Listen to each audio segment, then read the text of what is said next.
Présentement, je mène une recherche qui m'intéresse beaucoup, euh, qui, euh, qui fait le lien entre le Mexique et le Canada. Je m'explique, c'est un projet sur un programme particulier, un programme bilatéral Canada-Mexique qui s'appelle le programme des travailleurs agricoles temporaires ou saisonniers. Programme PTAS, Programme des travailleurs agricoles saisonniers.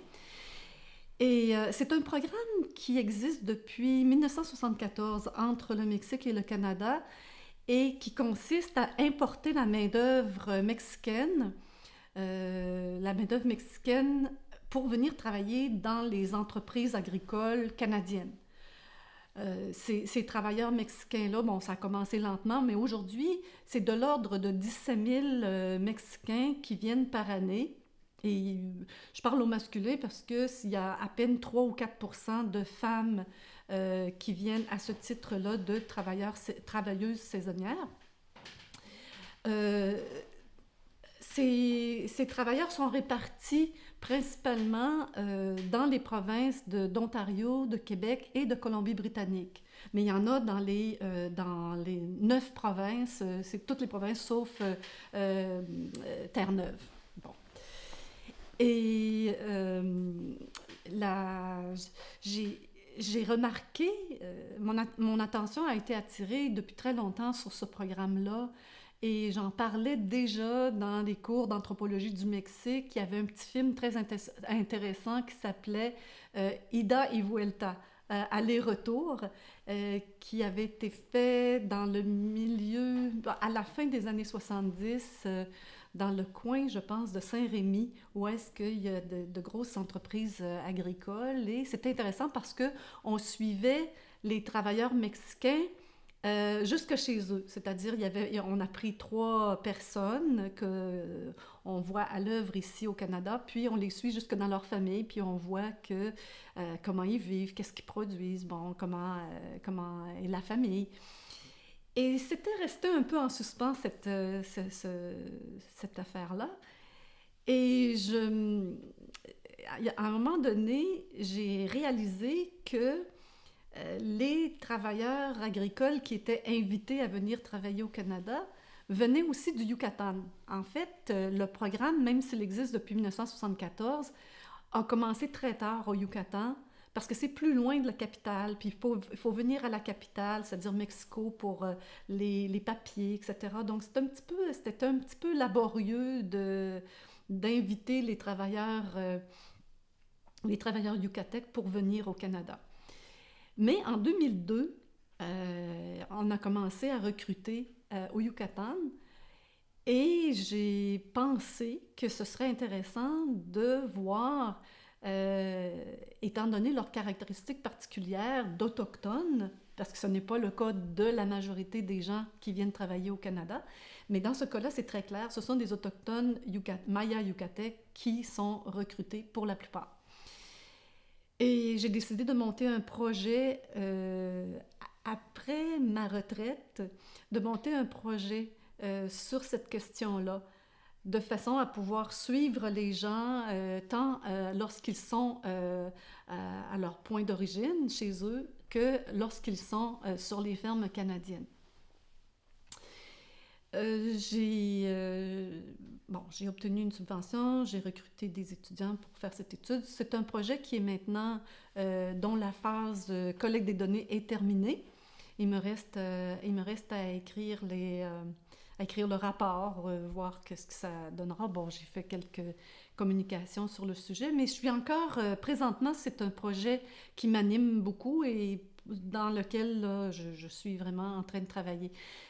Il y a eu beaucoup de publications qui ont été faites sur ce phénomène-là, sur ce programme, de très bons documents qui ont été publiés sur ce programme-là. Mais la plupart des ouvrages sont basés sur le séjour que les travailleurs font au Canada.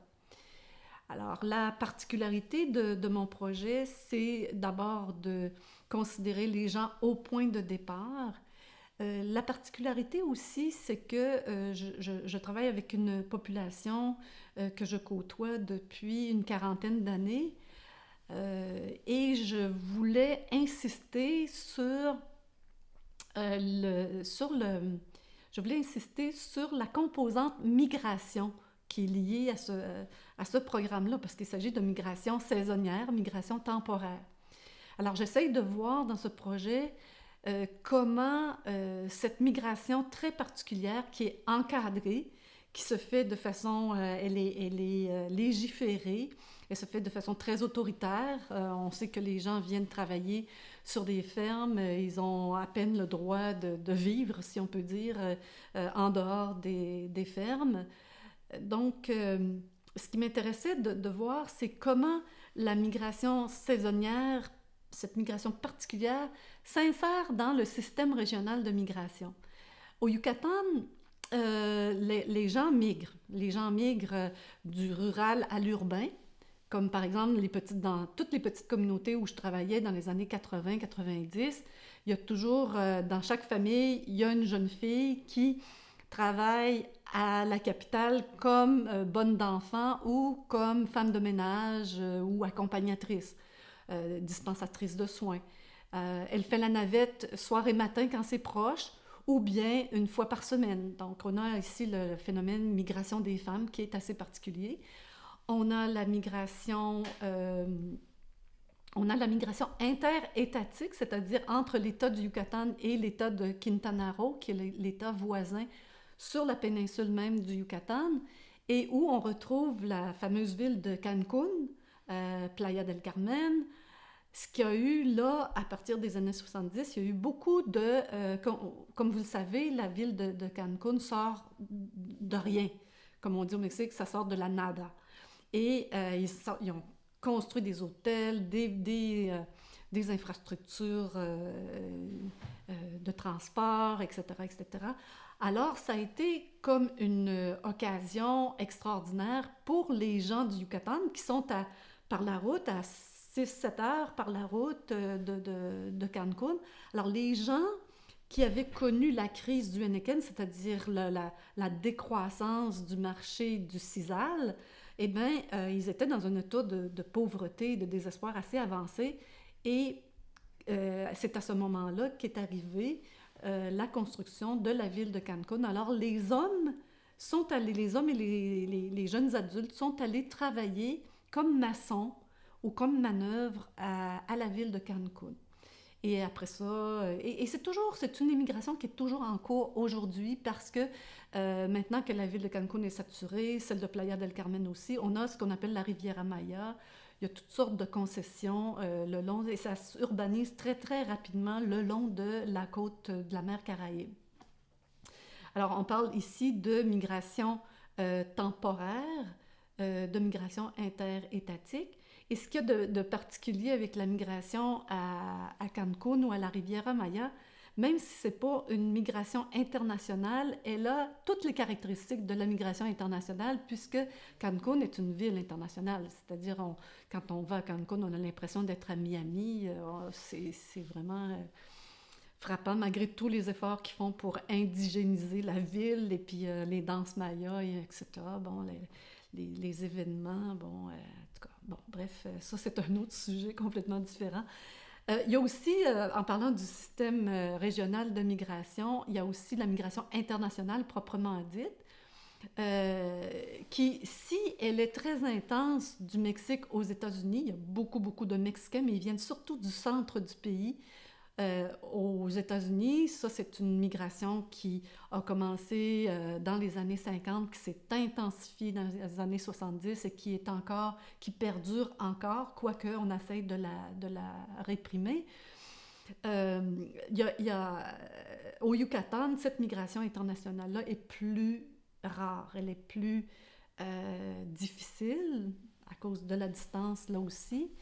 Mais aussi qu'il n'y a pas de tradition particulière là, de migration, mais elle existe. Alors, on a ici une nouvelle modalité de migration que j'espère mettre en contexte dans le système régional de migration.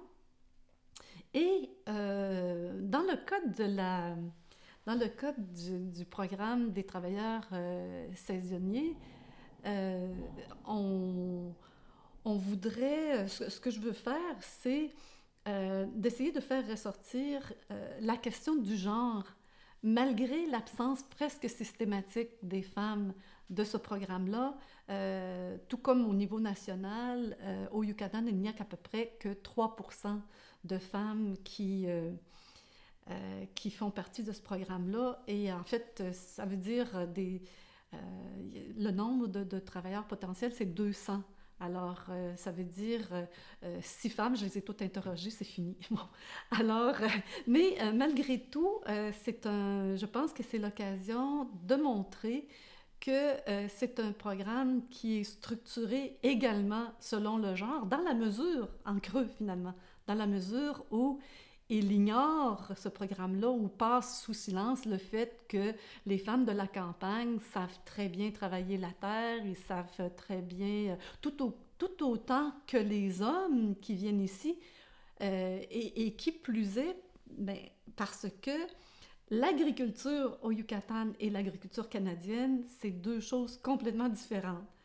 Alors, on demande aux paysans de passer un examen pour savoir s'ils savent cultiver, mais ça sert à rien, c'est pas les mêmes méthodes, c'est pas la même terre, c'est pas la même technique.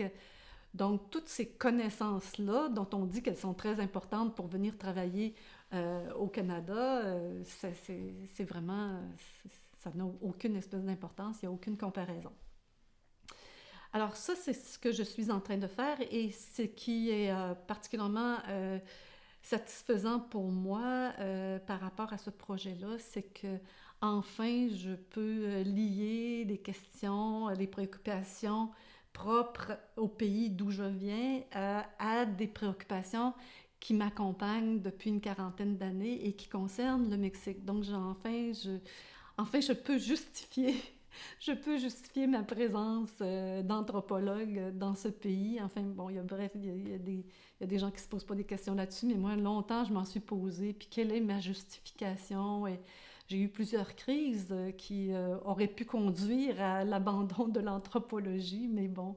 Et c'est un peu la façon que j'ai cherché tout au long de ma carrière, comment essayer de lier le fait que je suis canadienne, de justifier ma présence, de justifier mon implication, mon activisme. Et parlant d'activisme, en ce qui concerne les travailleurs saisonniers du Yucatan ici, eh bien, il y a plusieurs points importants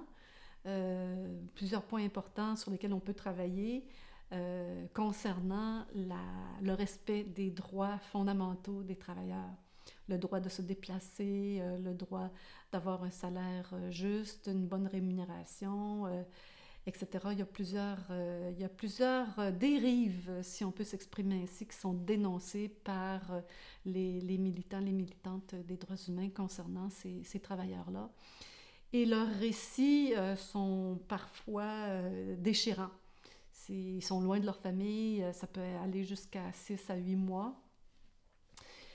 Et c'est très difficile parce que là, ils ne voient pas nécessairement leurs enfants grandir. Donc, quand un travailleur a un contrat de 8 mois, année après année, ça veut dire qu'il passe plus de temps au Canada qu'au Mexique.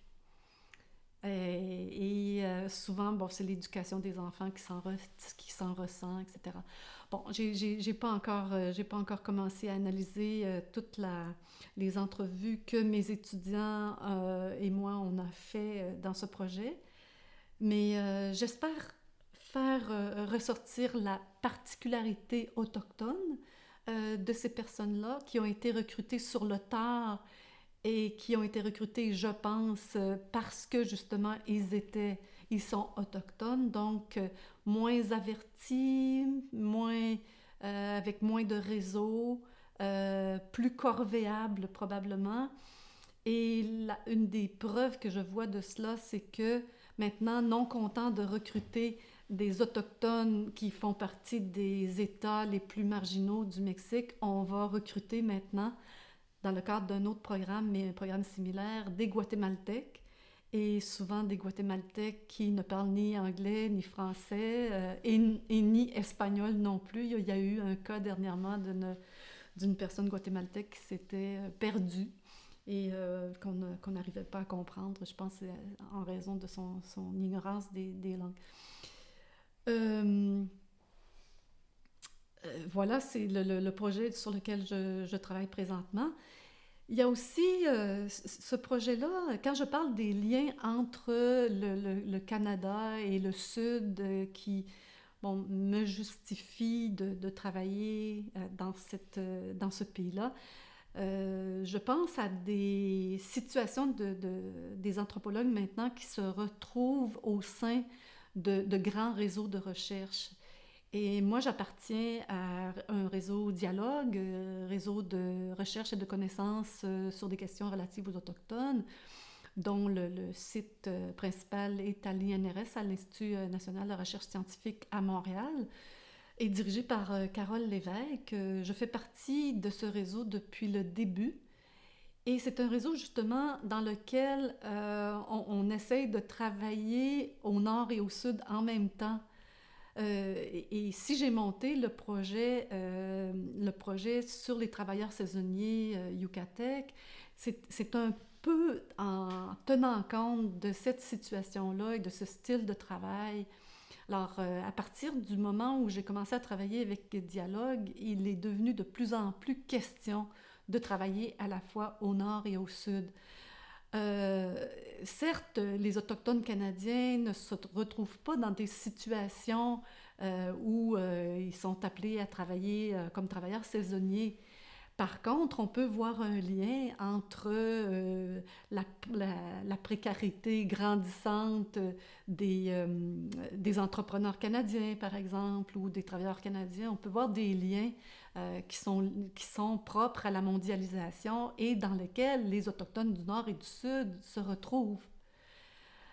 Euh, c'est quelque chose qui me parle beaucoup. Et aussi, bon, le style de travail du réseau, c'est aussi de s'efforcer le plus possible de travailler, d'impliquer à la fois des professeurs, des étudiants, si on est habitué à le faire, mais aussi des Autochtones en tant que tels. Des Autochtones qui soient membres d'organisations autochtones ou soit des Autochtones qui sont en train de préparer un diplôme à l'université. Alors, d'essayer de participer à leur formation et en même temps qui participent à nos projets. Malheureusement, je n'ai pas pu recruter d'étudiants autochtones canadiens qui travaillent avec moi sur le terrain, mais j'en ai d'autres d'origine yucatèque qui ont travaillé dans mes projets sur le terrain parce que je me suis efforcée, en général, quand c'était possible, d'associer des gens de l'endroit au travail que je faisais.